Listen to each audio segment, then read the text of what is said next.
Today, I have the ultimate privilege of interviewing a very special guest. Journalist Robin Roberts grew up in Mississippi and earned a degree in communications from Southeastern Louisiana University. She went on to become a sports reporter and anchor for a local TV station in Mississippi. At age 29, Roberts began hosting ESPN Sportscenter and not long after appeared as a guest reporter on Good Morning America. In 2005, she was hired as a full-time co-anchor of the morning news program. Robin is a native of Pass Christian, Mississippi, where she grew up with her mother, father, and 3 siblings. Her parents, Colonel Lawrence E. Roberts and Lucimarian Roberts, were integral in the founding of the Qatar Center and Pass Christian unit of Boys and Girls Club of the Gulf Coast. Welcome, Robin. Hi, Erin. How are you? Good to see you. I love the backdrop. Oh, that beautiful sunset there on the coast. Gorgeous. That's right. We're very fortunate to have these every night and every morning. Robin, we've had over 2,000 youth to be served by the Boys and Girls Clubs of the Gulf Coast Pass Christian unit alone, providing meals, homework support, guidance, leadership, and allowing parents to go to work knowing their kids are safe. Do you think your mother and the team she worked with knew the impact they would have in the lives of so many families? Oh, Erin, and I'm glad you said the team that she worked with. It wasn't just my mother and father. It was a team effort there in the past. And I think they would have liked to have known that this was going to happen. I don't think they could have imagined it.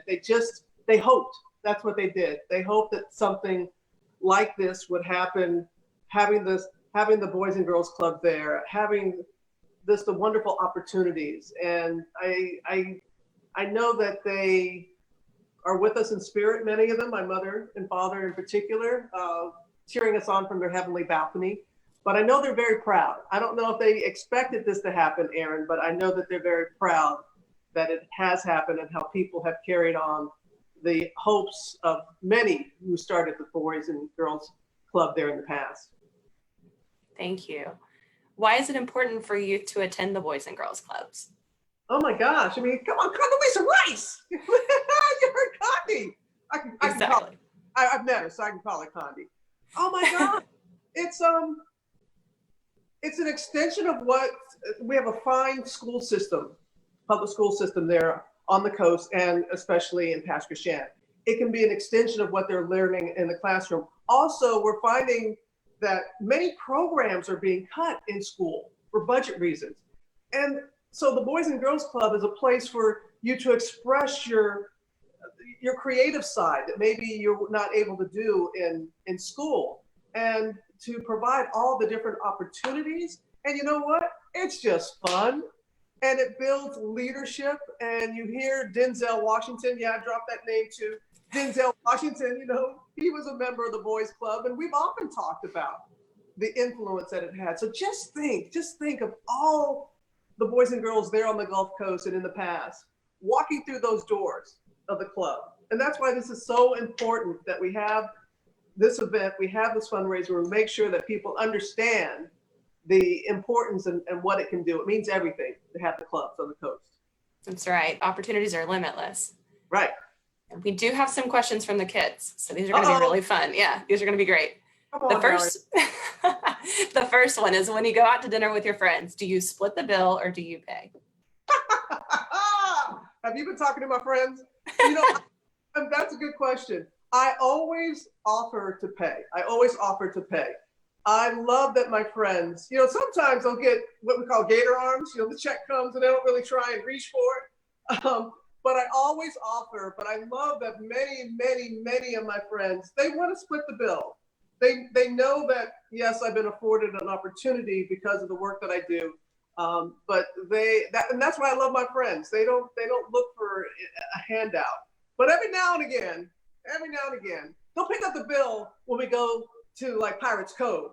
But if we go to like Mahoney's or something like that, then I got to pick up the bill.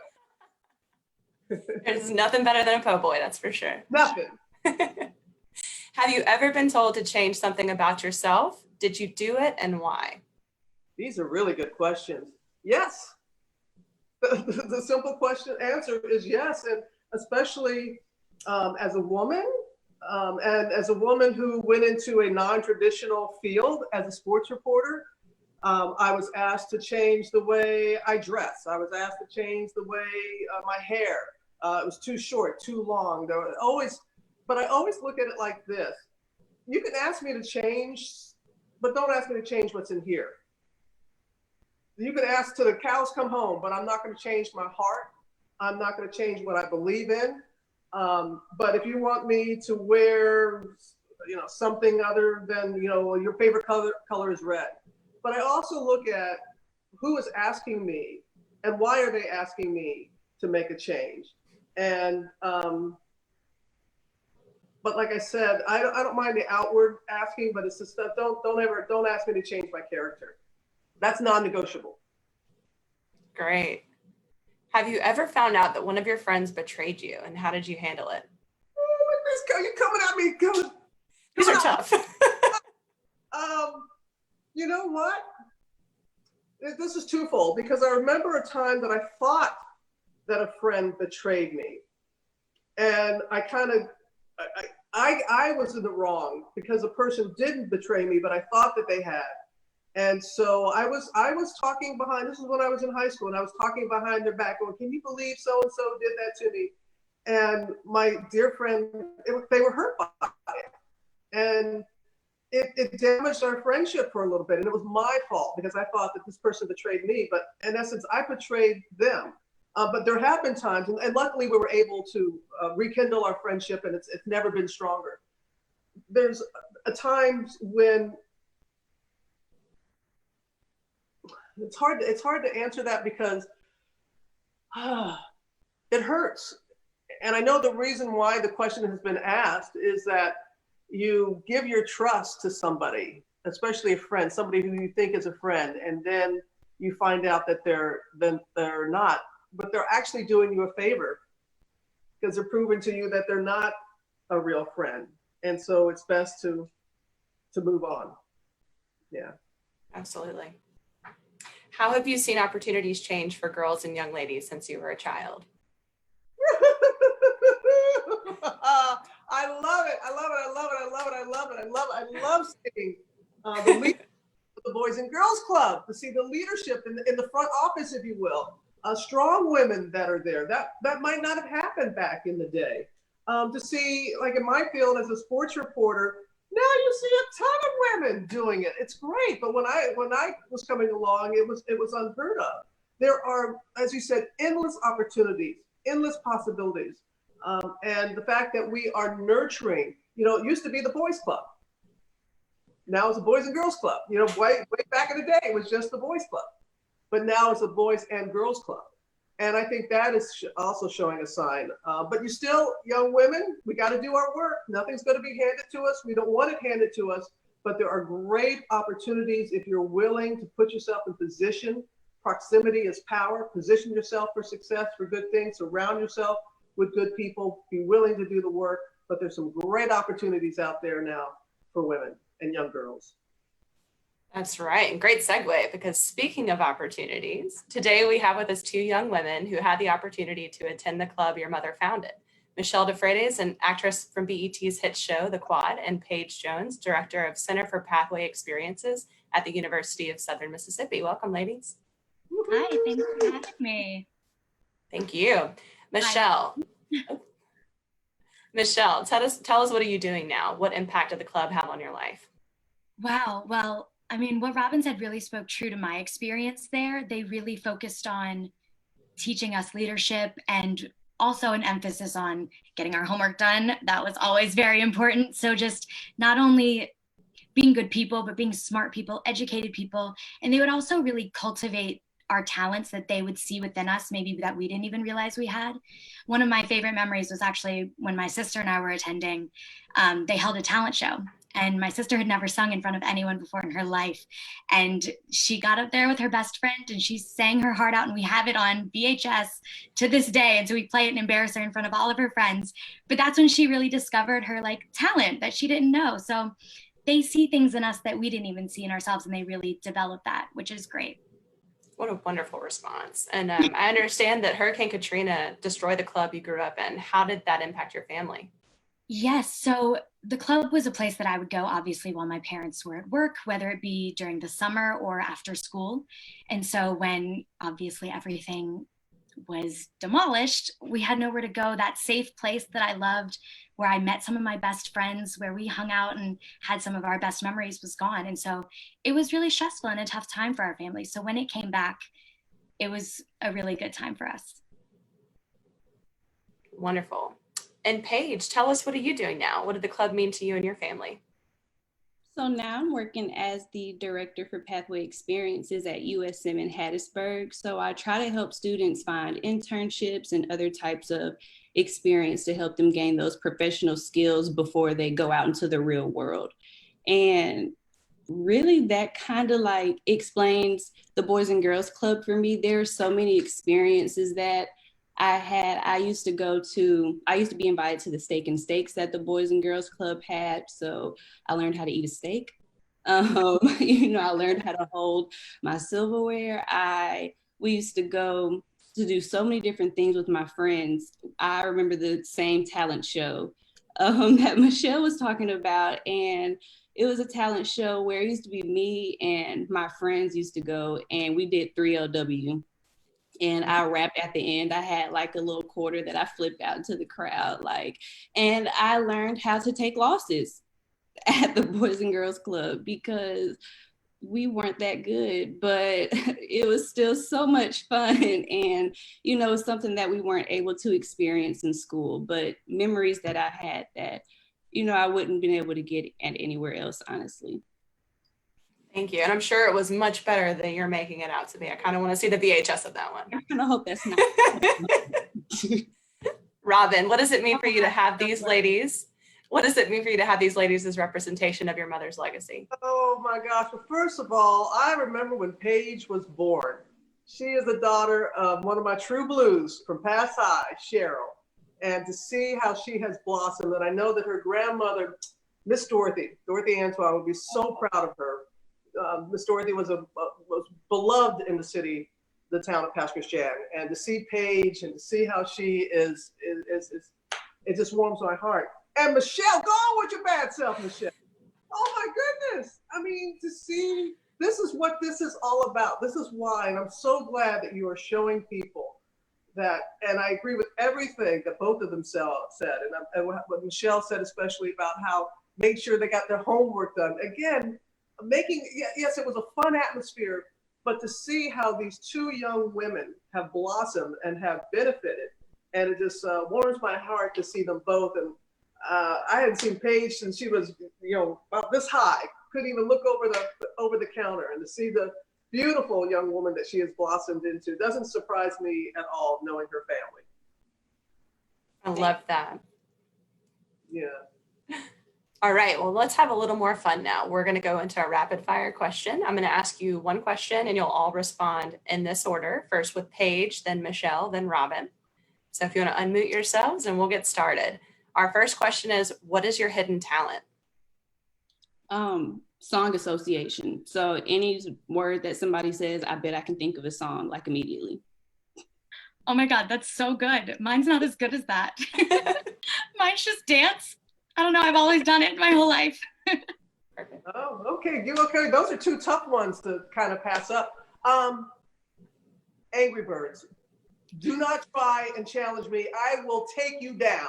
My hidden talent is Angry Birds. I'm so good at it. I don't even know what, there's not even a level created for what I have achieved. Perfect. Grits or oatmeal? Grits. Grits every morning. Come on now. Come on, Aaron. Grits. Of the three of us, who's going to say oatmeal? Grits. I'm right there with you. Relax on the beach or hike up a mountain? I'm relaxing on the beach all day. 100% the beach for me as well. All day, every day, on the beach. We're all from the beach. We love it. Yeah. Facebook or Instagram? That depends on my mood, but I'm going to go with Facebook. Oh, I'm an Instagram person. I haven't been on Facebook in years. Sorry, Facebook. You know we're on Facebook right now. I know, that's why I apologize. I like them both, but I'm going to break the tie. Instagram. I just find that the responses on Instagram are far more supportive and positive. sometimes on Facebook it can get a little, but Instagram I find is a little bit more uplifting. But they're owned by the same company, so we're fine. We're good. We're good. We're both of them. We won't get kicked off of here. What is one thing you want to learn how to do? I want to learn how to play the piano. My grandma knew how, and I wish I could have sat still long enough to learn how, but I didn't, clearly. So I hope I can. Okay, so during the quarantine, and this sounds really silly, I've been trying to teach myself how to do handstands. So that's what I've been trying to learn right now. Good luck, you got it. Thank you. Thank you. But Aaron, you got to do a follow-up. How's it going? Yes, what's your progress? No, I've been able to do it against a wall and with a door, but if I try to move away from the wall, it's not pretty, but I'm getting there. All right. Good to know. I want to learn a second language. I don't care what it is. I just want to learn to be fluent in a second language. I can speak a little bit of Spanish. I took that at Southeastern, but to be fluent in a second language, I think would be really cool. Perfect, me too. Who is your favorite Disney character? Probably Princess Tiana. I love her. I love Princess Tiana. I worked with her. She's the best. But mine is, of course, because of the hair, Ariel. Got to keep it in the redheaded family. I'm Princess Tiana as well. Well, but Paige and I can't say, well, oh, I know. Princess. Okay, you drop Denzel. I can drop Anika. It's all good. Okay, who is the funniest person you know? My sister, hands down. Yes, Brooke is the funniest person I know. No second guesses. Mine was my sister too. It's just sisters. They're funny. They're funny. All right, I'm going to keep it in the family. I got two sisters, and I'm going with Sister Dorothy. Dorothy is, because she has a second character, she calls herself Dana. So when she's Dana, that's like her persona, you know it's on with Dana. Yes. So my sister as well. Perfect. Well, y'all are making me jealous. I'm a single child, so I'm an only child. I know. All right, perfect. And this is the last one, and you've got to participate, okay? Do you use emojis when you text? What's your favorite emoji? And show us the face. Yes, mine's always the crying, laughing. So it's like, mine is the little heart eyes. So mine is the one with the wink and the. So that's mine. I can't really do it as well as you two ladies did yours, but that's mine. Perfect. Well, ladies, thank you so much for joining us. And Robin, thank you for continuing to support the Boys and Girls Club at the Gulf Coast. Do you all have any final words? Paige, then Michelle, then Robin? I just want to say, if you can donate anything to the Boys and Girls Club during this time, I highly suggest anything counts. $5, $10, $2, but the experiences that I gained when I went to the Boys and Girls Club, I really wouldn't have gotten anywhere else. I've met some lifelong friends there that I keep in touch with till this day, and I loved it. So I really hope you can help other people have those same experiences. Yeah, I really agree with what Paige said. I know that it's a tough time for everyone right now, but if you're able and you're in that position, I mean, these children, it sounds so cheesy, but they are the future, and we have to invest in that future. And it's possible that we can do great things, even though we're from a small town. And this is one of those ways to get those dreams happening. Oh, wow. You guys are beautiful. You both are, Michelle and Paige. And I want to say this on behalf of Michelle, on behalf of Paige, on behalf of my mother and father who helped start, on behalf of Dorothy Antoine, Paige's grandmother, I am going to match whatever is donated, whatever we are able to raise, I will personally match. So if you give $5, that's like giving $10. If you give $10, that's like giving $20. But on behalf of what we've seen already, and I know you have more program to go, I just want to say that the Roberts family, and we still live there in the past, and we're so devoted to what's going on there and so grateful that I will match personally whatever we raise today with this program. Thank you so much, Robin. Thank you. Thank you. We're all clapping behind it in our Zoom screens. Facebook, thank you all so much for joining us. And as you can see, the Boys and Girls Club of the Gulf Coast is a special organization that has produced some incredible people. To help the Boys and Girls Club of the Gulf Coast continue this life-changing work, please take a moment to donate now at www.gofundme.com/BGCGC. Up next, we'll have Tremaine Brock, recent player with the Tennessee Titans and native of Long Beach, Mississippi. Thank you all. Bye, guys. Thank you. Bye. Thank y'all. Enjoyed it. Thank you. See you, Paige. You still have that. You can still have that country drawl, Paige. You still sound. Well, you do. thank you. And you are a beautiful blend of your mother and your father. You turn one way, I see Kent. You turn another way, I see Cheryl. It's beautiful. Thank you. I had no idea that Brooke was so funny. Who knew? Come see us. I will do that as soon as I can travel again. And Michele, you are absolutely, you're so talented, you're so beautiful, and thank you so much, Michele, for the fact that she shared. Thank Okay. you. I appreciate that. Thank you, Robin. Y'all take care. Bye. Bye. Y'all come back. Yeah. Bye.